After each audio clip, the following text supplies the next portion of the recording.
നമസ്കാരം. ഇന്നത്തെ വീഡിയോ എന്ന് പറയുമ്പോൾ ഒരു പ്രത്യേകതയുള്ള ഒരു വീഡിയോ ആണ്. ഇതുവരെ ഞാൻ എൻ്റെ ഒരു കാര്യം എന്താണെന്നോ എൻ്റെ സർട്ടിഫിക്കേഷനോ അല്ലെങ്കിൽ എൻ്റെ ട്രെയിനിങ്ങിനെ കുറിച്ചൊന്നും ആരോടും പറഞ്ഞിട്ടില്ല. അപ്പോൾ പ്രത്യേകിച്ച് ഇന്നൊരു ക്ലയൻറ്റ് ഇവിടെ വന്നു.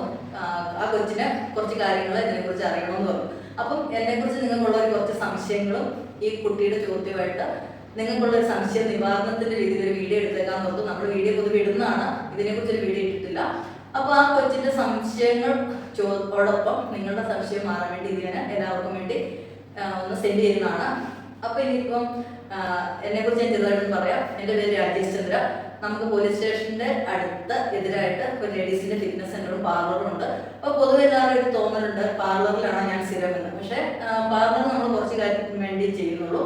രാവിലെ 5 തൊട്ട് 7 വരെയും 7 തൊട്ട് 9 വരെ നമുക്ക് രാവിലെ ഫിറ്റ്നസ്സിൽ വർക്കുണ്ട്. ആൾക്കാർക്ക് ട്രെയിനിങ് കൊടുക്കുന്നു. നെക്സ്റ്റ് നമ്മൾ 1:30 to 3:30, 3:30 to 5, 5 തൊട്ട് 7, 7 തൊട്ട് 8:30. അത്രയാണ് നമ്മുടെ ഇപ്പോഴത്തെ വർക്കൗട്ട് സെക്ഷൻ. അലീന മെഹ്യ എന്നാണ്. അപ്പോൾ അവളുടെ സംശയങ്ങൾക്ക് ഞാൻ മറുപടി കൊടുക്കുന്നതാണ്. നിങ്ങൾക്കും കൂടെ കൂടി. ഹായ് ചേച്ചി, എനിക്ക് ആദ്യം തന്നെ ചേച്ചിയുടെ ക്വാളിഫിക്കേഷൻസ് അല്ലെങ്കിൽ ഈ മേഖലയിൽ എത്ര നാളായിട്ട് എക്സ്പീരിയൻസ് ഉണ്ട്, ഏതൊക്കെ സർട്ടിഫിക്കറ്റ്സ് വേണം ഒരാൾക്ക് ഒരു ജിമ്മിനെ സ്റ്റാർട്ട് ചെയ്യാൻ? അപ്പൊ ഇത്രയുള്ളൂ. നമ്മൾ പൊതുവായിട്ട് പറയുകയാണെങ്കിൽ എനിക്ക് ആദ്യം ഞാൻ ചെയ്ത യോഗ സർട്ടിഫിക്കേഷൻ ആണ്. അപ്പൊ യോഗ ചെയ്തുകൊണ്ടിരുന്ന സമയത്ത് കുറച്ച് ആൾക്കാർക്ക് ഫിറ്റ്നസിനെ കുറിച്ച് ഒരു ഇത് വേണമെന്ന് തോന്നി. അപ്പൊ നമ്മൾ ഫിറ്റ്നസ് എടുത്തു, പേഴ്സണൽ ട്രെയിനിങ് എടുത്തു. പിന്നീട് നമ്മൾ എടുത്തത് എയറോബിക്, സുംബ, ഡാൻസ് വർക്കൗട്ടുകളാണ്. അപ്പൊ ഇതെല്ലാം മിക്സ് ചെയ്തിട്ടുള്ള ഒരു വർക്കൗട്ട് സെക്ഷനാണ് ഞാനിവിടെ പൊതുവെ എല്ലാവർക്കും കൊടുക്കുന്നത്. എന്നുവെച്ചാൽ എല്ലാ ലേഡീസിനും പൊതുവെ ടെൻഷന്റെ ഒരു ഫീലിംഗ് ആണ്. പിന്നെ പ്രത്യേകിച്ച് പറയാൻ നമ്മുടെ ഫിറ്റ്നസ് സെന്റർ ലേഡീസിനും കിഡ്സിനും മാത്രമുള്ളതാണ്. അപ്പം എല്ലാവർക്കും ടെൻഷൻ ഫ്രീ ആക്കിയിട്ട് മൈൻഡ് ഹാപ്പിലോട്ട് വന്നിട്ട് എന്തെങ്കിലും ചെയ്താലേ അവിടെ ഒരു പ്രയോജനം ഉണ്ടാവുള്ളൂ. നിങ്ങൾക്ക് തന്നെ ചിന്തിച്ചാൽ മനസ്സിലാവും. നമ്മൾ ദേഷ്യത്തിലിരിക്കുമ്പോഴും സന്തോഷത്തിലിരിക്കുമ്പോഴും ഉള്ള കാര്യങ്ങൾ ചെയ്താൽ ഡിഫറൻറ്റ്. അപ്പം പൊതുവെ നമ്മളൊരു സ്ഥാപനം തുടങ്ങുന്ന സർട്ടിഫിക്കേഷൻ ആയിട്ട് തുടങ്ങിയില്ലെങ്കിൽ അവിടെ എന്തെങ്കിലും ഒരു നെഗറ്റിവിറ്റി വന്നാൽ നമ്മളതിൽ പ്രശ്നങ്ങളുണ്ടാവും. അതുകൊണ്ട് ആര് സ്ഥാപനങ്ങൾ തുടങ്ങിയാലും ഗവൺമെന്റിന്റെ സർട്ടിഫിക്കേഷൻ ചെയ്തിട്ട് തുടങ്ങുന്നതായിരിക്കും നല്ലത്. ചേച്ചിയുടെ ട്രെയിനിങ് സ്റ്റൈൽ എന്ന് വെച്ചാൽ ഏത് രീതിയിലാണ് ഇവിടെ വരുന്നവരോട് ചേച്ചി എങ്ങനെ അപ്രോച്ച് ചെയ്യുന്നത്? അവരുടെ ഓരോരുത്തർക്കും ഓരോ ബാക്ക്ഗ്രൗണ്ട് ആയിരിക്കും. അങ്ങനെ പല ബാക്ക്ഗ്രൗണ്ടിൽ നിന്നുള്ളവർക്ക് ഇവിടെ കൊണ്ടുവന്നിട്ട് എങ്ങനെയാണ് ഒരേ രീതിയിലുള്ള ട്രെയിനിങ് കൊടുക്കുന്നത്? അതിനെക്കുറിച്ചുള്ള ട്രെയിനിങ് സ്റ്റൈലിനെ കുറിച്ച് ഇപ്പൊ നമുക്ക് പ്രത്യേകിച്ച് ഒരു സ്റ്റൈലില്ല. ഞാൻ പറഞ്ഞില്ല, പൊതുവെ നമ്മളൊരു എല്ലാവരും ഒരു സന്തോഷത്തിലോട്ട് കൊണ്ടുവരും. അവരുടെ ചിലർക്കുള്ളത് ടെൻഷൻ ആയിരിക്കും, ചിലർക്ക് വെയിറ്റ് കൂടാൻ, ചിലർക്ക് വെയിറ്റ് കുറയാൻ. അപ്പൊ നമ്മൾ പലരെയും മാറ്റി നിർത്തിയത് ചെയ്യും. ഇവിടെ 10 വയസ്സ് തൊട്ട് 70 വയസ്സ് വരെയുള്ള ആൾക്കാരുണ്ട് പൊതുവെ. അപ്പൊ നമ്മൾക്ക് ഇപ്പം 70-നും 10-നും ഒരുപോലെ ചെയ്യിക്കുന്നു എന്നല്ല, പക്ഷെ എല്ലാവർക്കും ഒന്നിച്ചുള്ള ഡാൻസ് വർക്കൗട്ട് ഉണ്ടാവും, വാമപ്പ് ഉണ്ടാവും. പക്ഷെ അവരുടെ ബോഡിക്കും അവരുടെ അസുഖത്തിനും അനുസരിച്ചുള്ള കാറ്റഗറിയിൽ അവരെ കൂടുതൽ ഉൾപ്പെടുത്താറുള്ളൂ. ഇപ്പൊ നമുക്ക് ഏജ് കുറഞ്ഞവരെ തന്നെ നിർത്തിയിട്ടുണ്ടാവും, അവരെപ്പോഴും ഒരു ഡൗൺ ആവുന്ന ഒരു അവസ്ഥയിലായിരിക്കും. ഇപ്പം അതുകൊണ്ട് എല്ലാവരെയും കൂടെ കൂട്ടിയാകുമ്പോൾ അതൊരു കുടുംബം പോലെ നല്ല രീതിയിൽ നമുക്ക് മുന്നോട്ട് കൊണ്ടുപോകാൻ പറ്റും. നല്ലൊരു ഹാപ്പിനെസ്, നല്ലൊരു മൂഡ്, എല്ലാവരുമായിട്ട് എല്ലാവർക്കും മിങ്കിൾ ചെയ്യാനുള്ള ഒരു അവസരം ഉണ്ടാവും. പൊതുവെ ഇപ്പോൾ എല്ലാവർക്കും ഒരു മിങ്കിളും സംസാരിക്കാനുള്ള സമയങ്ങളും സൗകര്യങ്ങളും കുറവാണ്. അതുകൊണ്ട് എല്ലാവരും നല്ല രീതിയിൽ തന്നെ ആ ഒരു അവസരത്തോടെ ഒരു മൈൻഡ് ഹാപ്പി ആവും, അവരൊരു ടെൻഷൻ ഫ്രീ ആവും, അവർ ഉദ്ദേശിക്കുന്ന കാര്യത്തിലോട്ട് പെട്ടെന്ന് എത്താൻ പറ്റും. അതിനൊക്കെ ഒരു ബെറ്റർ റിസൾട്ട് എനിക്ക് നൽകാൻ പറ്റുന്നുണ്ട്. അപ്പൊ ഈ വരുന്ന ആളുകളെ കുറിച്ചൊക്കെ നമുക്ക് അതിൽ ജനറൽ അവയർനെസ് വേണം, അവരുടെ പ്രോബ്ലം എന്താണെന്ന്. അപ്പൊ അത് മനസ്സിലാക്കിയിട്ട് ഈ ഓരോ മാസത്തെയും ചേഞ്ച് ഒക്കെ നമ്മൾ റെക്കോർഡ് ചെയ്യണം. അപ്പൊ എങ്ങനെയാണ് അവരുടെ പ്രോഗ്രസ് ട്രാക്കിങ്ങിന്റെ രീതി? ഇപ്പോൾ വരുമ്പോൾ അവരെ കുറിച്ച് നമ്മൾ അവരുടെ ഒരു ഡീറ്റെയിൽസ് തന്നെ എടുക്കും. പിന്നെ സ്കാനിൽ മെഷർ ചെയ്തിട്ട് അവരുടെ എല്ലാ കാര്യങ്ങളും വെയിറ്റ് ഒക്കെ എടുത്ത് അതിൽ റെഫർ ചെയ്ത് കൊടുക്കും. പിന്നെ 1 മാസം കഴിയുമ്പോൾ വീണ്ടും അതിലോട്ട് ആഡ് ചെയ്ത് അവരുടെ വ്യത്യാസം ആക്കി കൊടുക്കുകയാണ് ചെയ്യുന്നത്. പിന്നെ പൊതുവെ വരുന്നവർക്ക് ഒരു ഡൗട്ട് ഉണ്ടാവും. നമ്മൾ ജിമ്മ ഫിറ്റ്നസ് സെന്റർ എന്നൊക്കെ പൊതുവെ ആൾക്കാർക്ക് ഒരു പേടിയുണ്ട്. അവിടെ വരുമ്പോൾ എങ്ങനെയാണ് കൂടെ ആളുണ്ടാവുക, നിങ്ങൾ അത് ചെയ്യും ഇത് ചെയ്യുമ്പോൾ നമ്മൾ പുഷ് ചെയ്യുന്ന ഒരു ഫീലിംഗ് ഉണ്ട്. ഇവിടെ അങ്ങനെയൊന്നുമില്ല. അവനവന് പറ്റുന്നത് അവരെ മനസ്സിലാക്കി കൊടുക്കും. നിങ്ങൾക്ക് ഇത്രയും ചെയ്താൽ നിങ്ങൾക്ക് നല്ല റിസൾട്ട് ഉണ്ടാവും, ഈ ഫുഡ് കഴിക്കണം. അപ്പോൾ നമ്മൾ അവരെല്ലാവർക്കും നല്ലൊരു സന്തോഷത്തിലാണ് ട്രെയിൻ ചെയ്യുന്നതാണ് എൻ്റെ ഒരു വിശ്വാസം. എല്ലാവർക്കും വേണ്ടി ചേച്ചി പേഴ്സണൽ ട്രെയിനിങ് പ്രൊവൈഡ് ചെയ്യുന്നുണ്ട്, അല്ലെങ്കിൽ പേഴ്സണൽ ട്രെയിനിങ് വേണ്ടിയിട്ടുള്ള ഫീസ് എന്തെങ്കിലും നമ്മൾ ഈടാക്കുന്നുണ്ടോ? നമ്മൾ പൊതുവെ ഇപ്പോൾ എല്ലാവരും കൂടെ ഇവിടെ തന്നെ ഉണ്ട്. പ്രത്യേകിച്ച് ഒരു പേഴ്സണൽ ട്രെയിനിങ്ങിന്റെ ഫീസ് ഈടാക്കുന്നില്ല.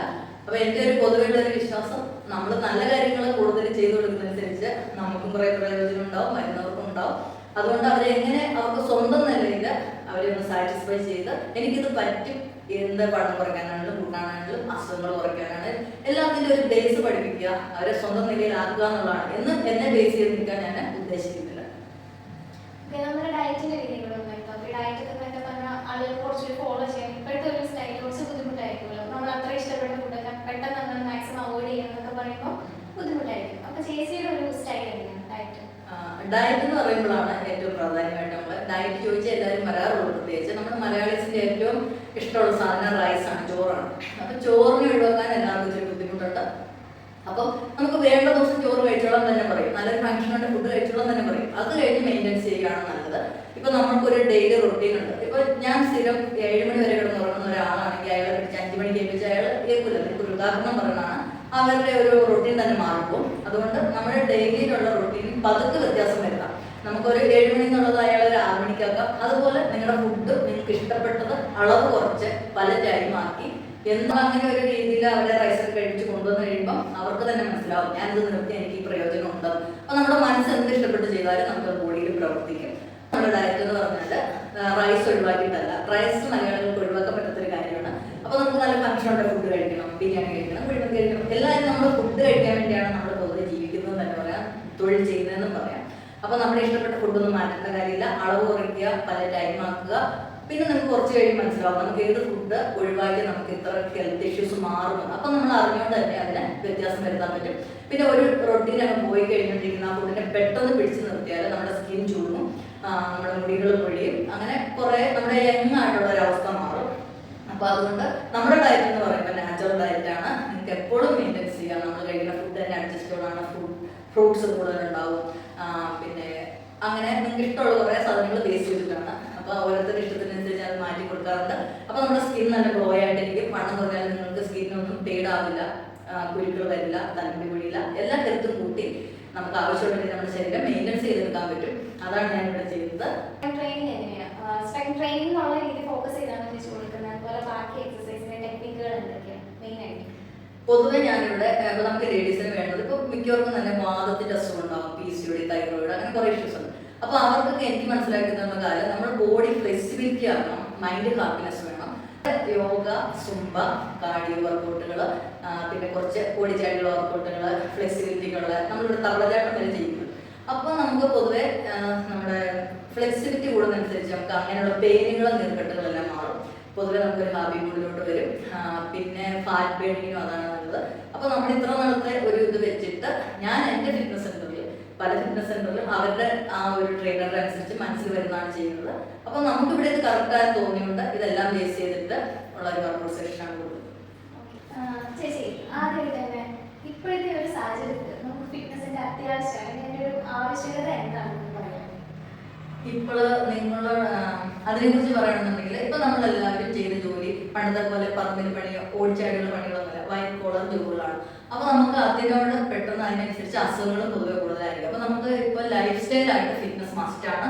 ഇപ്പൊ നിങ്ങളുടെ ജീവിതത്തിൽ ഏറ്റവും കൂടുതൽ ഇപ്പൊ നമ്മളൊരു ജോലിയിലെ ഉയർച്ച നമ്മൾ ആൾക്കാരോട് സംസാരിക്കണ പോലും അത് തന്നെയല്ല നമ്മുടെ ഹെൽത്ത് ഒക്കെ ആവണം. ഇപ്പൊ നമ്മൾ ഒരാളെ നേരെ നോക്കി നിവർന്ന് സംസാരിക്കണമെങ്കിൽ നമുക്ക് കോൺഫിഡൻസ് ലെവൽ കൂട്ടുക എന്നുള്ളതാണ് മെയിൻ ആയിട്ട് ഫിറ്റ്നസ് കൊണ്ട് എനിക്ക് മനസ്സിലാക്കിയിരിക്കുന്നത്. കോൺഫിഡൻസ് കൂടുമ്പോൾ തന്നെ നമുക്ക് ആരോഗ്യം കൂടുതലായിരിക്കും, എല്ലാം ചെയ്യാനുള്ള ഒരു പവർ കൂടും. അപ്പൊ നമ്മൾ എവിടെയും തോക്കാതെ മുന്നോട്ട് കൊണ്ടുപോകാൻ ഫിറ്റ്നസ് നിങ്ങളുടെ കുട്ടികളെ വരെ ഫിറ്റ്നസിലോട്ട് കൊണ്ടുവരണമെന്നാണ് എൻ്റെ ഒരു കാര്യം പറയാം.